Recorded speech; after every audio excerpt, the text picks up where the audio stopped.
பியூட்டிஃபுல்லான ஒரு ஜெபம்னா, நான் பெரிய கூட்டங்களுக்கு உபதேசம் செய்தேன், பல தடவை பைபிளை படித்திருக்கிறேன் என்பதால் பரலோகத்துக்கு செல்லவில்லை. கடைசி நேரத்தில் சிலுவையில் இருந்த திருடன் சொன்ன, ஆண்டவரே என்னை நினைத்தருளும், அதை போல நான் பரலோகத்துக்கு செல்லுகிறேன்.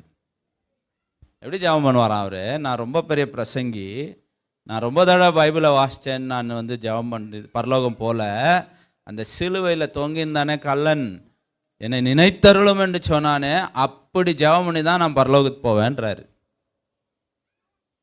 எவ்வளோ பெரிய ஒரு கூட்டத்தில் எத்தனை லட்சம் மக்கள் அப்படியே அழுதுன்னு அவரை ஷூட் பண்ண வந்தால், இவர் கூட்டத்தில் நிறைய பேர் அவரை கொல்லணும்னு வந்தாங்க. அவனுங்கெல்லாம் மனம் திரும்பி சாட்சி சொல்கிற மாதிரி கர்த்தர் செய்த கிரியைகள் இருக்குது.